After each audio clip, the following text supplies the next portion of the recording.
What should be included in the travel expense portion of your budget of a grant application? As with many sections of the budget, a grant writer has a lot of leeway and a lot of decisions that they can make strategically about what to include and what not to include.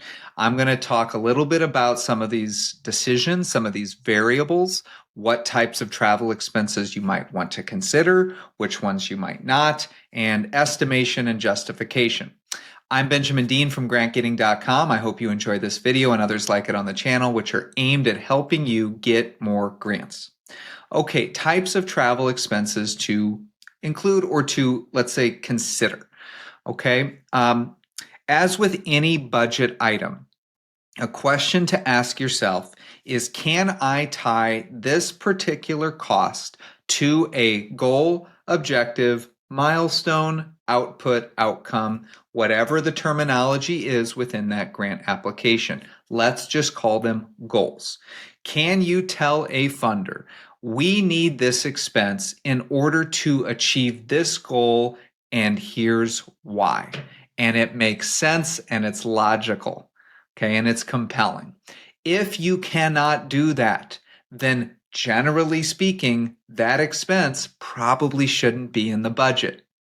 Okay, now you may be able to sneak some of these more indirect things in, but why? Okay, why? To get a few extra bucks, it's not worth the risk of someone on the grant review team sitting down and saying, wait a minute, I'm looking at this budget.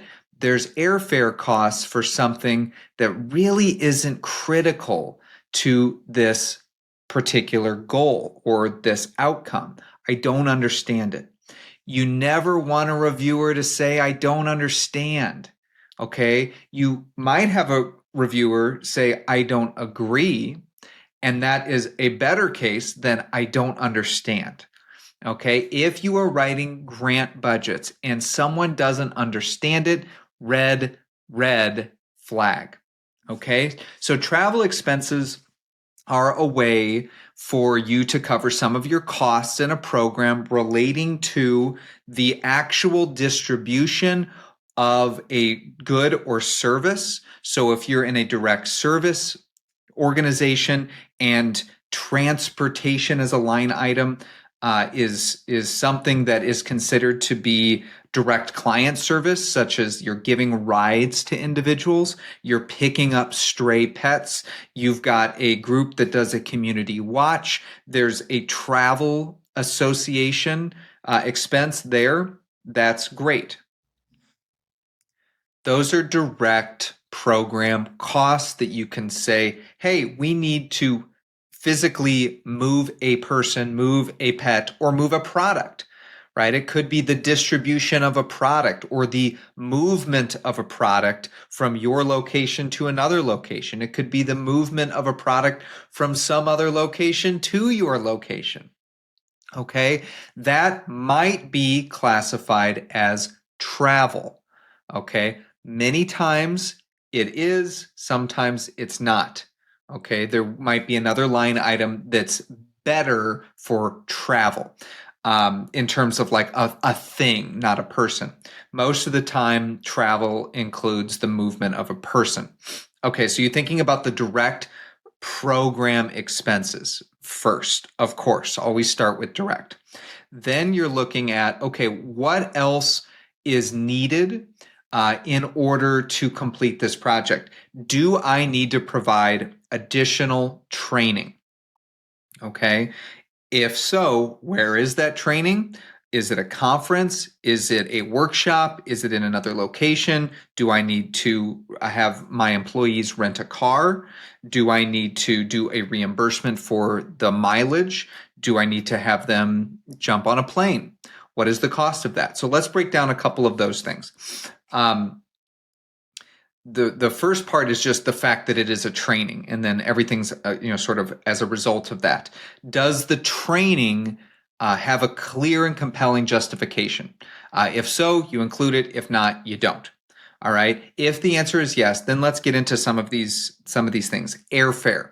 So one way to do airfare is to just go on to a site like Kayak or Orbitz and plug it in, the date, how many people, where you're going, when you're coming back, all of that, get that and include it. Now, what I've seen be even more accurate is that, again, there's this time delay. You are getting a quote online for what it costs to buy that ticket right now, which let's say is 9 months in advance of when that actual flight takes place, and it's a particular cost. There will be a time delay from when you hear back and when you can actually purchase those tickets. So you want to estimate, if I get this grant, when will I get the money and have the ability to purchase these tickets? You're going to have a date estimate for that. That's going to be, say, 3 months or 4 months before that actual travel. So you're talking about a 5 month difference. What you can do is you can estimate then that same route, that same number of people, that same class, 5 months ahead of time or 4 months or whatever it is. And then you can say, here's what it costs now. Here's what I estimate it will cost right now if it were 5 months away. We can do an average, or we can use one or the other. And sometimes you want to pick the one that's of the most benefit for you so that you have the amount of money that you need. More so, what you're trying to do outside of it being more beneficial is to just make it more accurate. Airfare changes based upon how much time there is between booking and purchasing and actual flight, and it ebbs and flows, right? So you're going to want to just look at specifically what it is. Okay, so a little bit of a game there. That's airfare. Then you have hotels. It's the same thing there. You can call the hotel and say, will this go up or down if I book it this amount of time in advance, 4 months from now? That'll give you some degree of knowledge. And then per diem for meals, there are federal per diems that I would use it just as a standard, for my team to give a baseline understanding of how much money they should be spending on meals, right? So that's an operational thing to say, okay, every day you're at this location, you're going to get a per diem for additional transportation locally. So getting in an Uber or doing a taxi or public transportation, there's a federal rate for that. And then a per diem for meals in a particular location. Both of these are going to be location based. Just look those things up and use those. That's my advice. It takes a lot of the calculation and everything out of it, and then you just inherently have that backup, okay, number of days.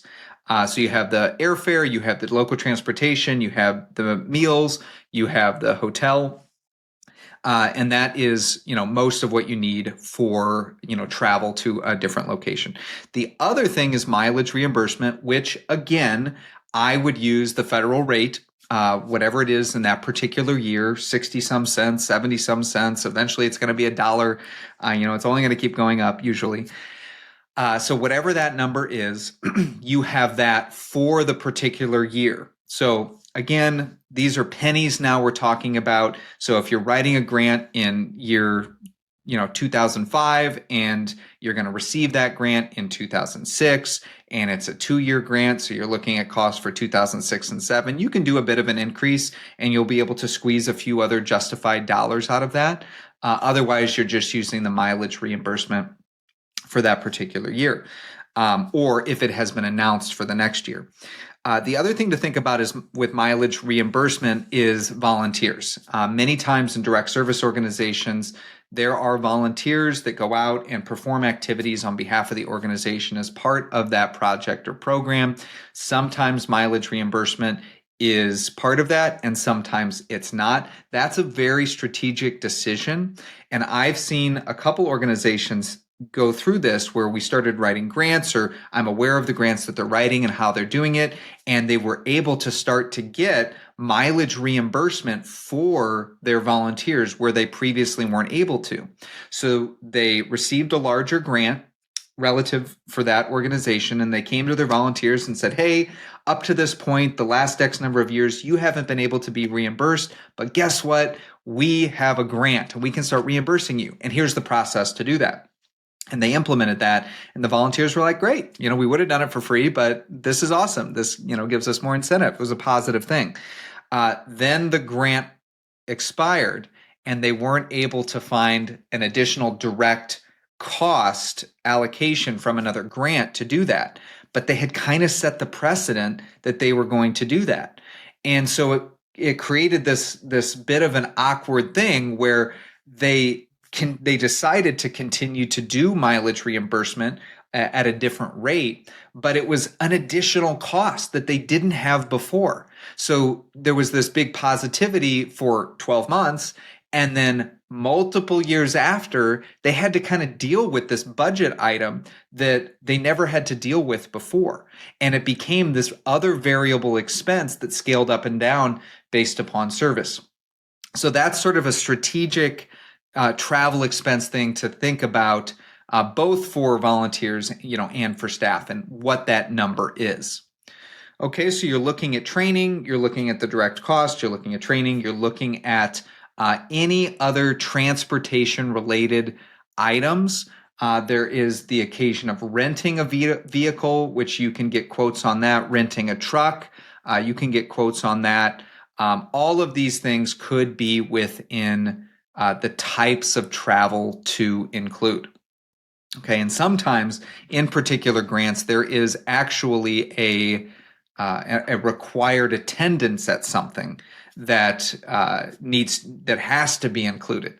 And in that case, if it is something that is likely to be seen on all of the applications, then there should be some guidance being provided to you as to what those costs should be. If not, I would ask on that one, because you just don't want to be so far out of scope with maybe something you missed in the FAQs that you have a higher or lower cost than the average or the mean of everybody else.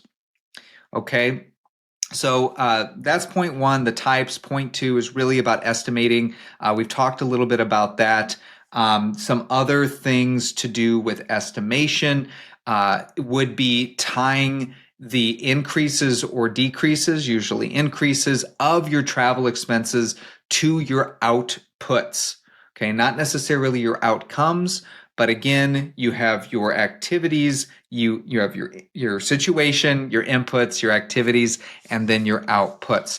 You want to be able to, of course, tie your expenses to goals, but with travel costs, at least the direct ones, it would be really great to have a model as a grant writer to say, for every additional unit of service, whether that's a person, a pet, a geographic area, an event, whatever that sort of output counting number unit of service delivery is for you, it would be really great for you to have a model that says it increases all of these costs variably. And some of those should be travel, typically around goods and services and people, a lot of times the reimbursement. So you're going to, on average, do 6 more miles of driving for every new client that you have. Well, those 6 miles represent a dollar figure. And that's something that takes a little bit of time to build on the front end on a spreadsheet, but it certainly makes your conversations much easier. It certainly gives a degree of credibility in terms of how you've come up with these. Okay, so the bigger costs I've mentioned, the airfare costs, the hotels, just documenting everything. That's mostly what it is. Point three is really the important one strategically, which is justification. It is important to justify travel expenses and their necessity for your project success. Funders always want to know that every dollar that they're contributing is leading towards the achievement of the project's objectives or the goals. Please explain in layman's terms and in technical terms, both, but depending on how the budget justification and the narratives are sectioned out, how that will happen. If it's attending a conference, if it's conducting outreach, if it's collaborating with partners, whatever the case is, any sort of meeting, any sort of movement of people or things, just write a sentence every time you think of it. Much of the work of budgets and budget justifications isn't done as you're doing the budget justification. It's done in the program design space, right? So when you're actually designing a project, program, or initiative, you're thinking about all of the costs associated with that program. And so the more thinking that you do strategically at that point in just listing everything out and having some notes, the easier the grant writing and budget sort of accumulation is for you as a grant writer. And this is why I stress that if grant writers are more integrated into the program design, program implementation, and program evaluation aspects of an organization, the more solid the grant writing will be, the more seamless it will be, the less stress that will be put on the program staff, all of those things, because you're going to anticipate and know the limitations and the constraints of your program team. You're going to know the stress test already. Okay, you're going to know how far you can really push it with asking for data or asking for justification because you were part of that process. You were part of that team. Okay, so that's really the main point on justification. Otherwise, you're writing down in direct words. This cost is necessary to achieve this objective because X. Okay, you're tying everything back there. Okay, so building your travel expense is a function of your creativity at the onset of understanding all of the wraparound things, direct and indirect, that are needed in order to accomplish your goals. There's a link in the description with 10 tips on the travel section of the expense portion of a budget. Check that out if you want additional guidance. If you have a direct question about travel expense and budgeting, pop it in the comments. I'd love to jump in there. And thank you for jumping in on this video, and I look forward to seeing you on the next one.